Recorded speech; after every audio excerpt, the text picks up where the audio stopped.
La TikTokeuse Ombou met-elle en danger ses spectateurs? Elle est à l'heure actuelle au cœur d'une grande polémique et je vous propose de débriefer cela. Si vous ne la connaissez pas, elle a notamment 3 comptes TikTok. Elle est professeure de SVT, mais elle est également atteinte de troubles du comportement alimentaire. Et si tu ne sais pas ce qu'est cette maladie, je t'invite à regarder mes vidéos sur le sujet sur ma chaîne YouTube.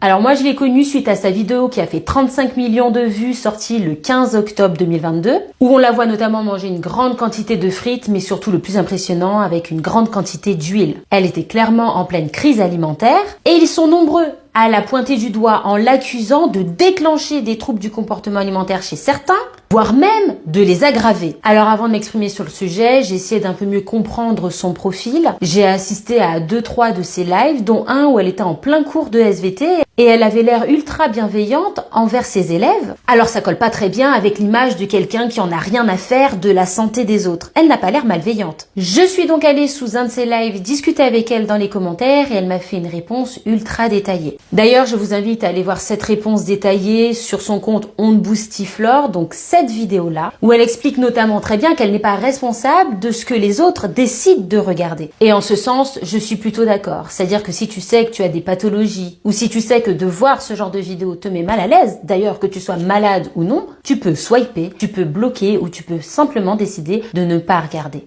T'as peut-être l'impression que ça a déclenché des troubles du comportement alimentaire chez toi, mais la vérité c'est que c'était déjà latent dans ton mental, c'était déjà présent. Dans son live, elle m'a clairement dit qu'elle n'avait pas la prétention de vouloir aider qui que ce soit, simplement ça lui fait du bien de partager ses moments de vie, sa maladie. Et dans les commentaires de son live, il y en a plein qui m'ont dit aussi que ça leur faisait énormément de bien. Et on ne peut pas non plus occulter ceux à qui elle fait du bien. Si j'avais une chose à dire, c'est sur ce genre de vidéo, au moins écrire un petit mot de soutien comme « prenez soin de vous » ou « attention » ou même « à ne pas reproduire ». Parce que quand on regarde sous cette vidéo-là, à part des hashtags, il n'y a rien. Et ce serait la seule chose que je pourrais déplorer. Alors attendez, une jeune femme est en train de se faire harceler et personne ne dit rien. Moi, je vais ouvrir ma bouche, moi. Il s'agit d'Ombou, qui a des troubles du comportement alimentaire. Elle mange beaucoup avec compensation derrière. Et soi-disant, parce qu'elle se filme en mangeant, c'est de sa faute si vous avez des troubles du comportement alimentaire? C'est de sa faute si vos troubles se sont aggravés?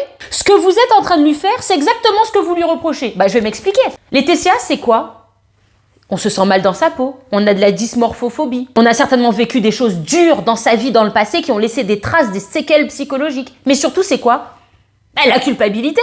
Tu culpabilises de faire tes crises, tu culpabilises d'être malade, tu culpabilises de pas être assez mince. Et vous, en l'harcelant, en lui disant que c'est de sa faute si vous avez des TCA, si vous, ça s'est aggravé, vous accentuez son sentiment de culpabilité. Et heureusement pour elle, j'ai l'impression qu'elle a la tête sur les épaules, qu'elle est très intelligente, cette petite minette, et qu'elle n'est pas en train de tomber dans votre piège. Parce que là, avec votre comportement, c'est vous qui risquez d'aggraver sa maladie. Vous vous en rendez compte? Moi, je trouve quand même que vous avez un sacré toupet en tant que personne atteinte de TCA, d'avoir ce type de comportement. Il devrait y avoir plus de solidarité. Dites-le moi dans les commentaires, mais je l'ai jamais entendu faire l'apologie de cette maladie. Juste un petit truc, hein. Peut-être foutez-lui la paix, non? Je sais pas.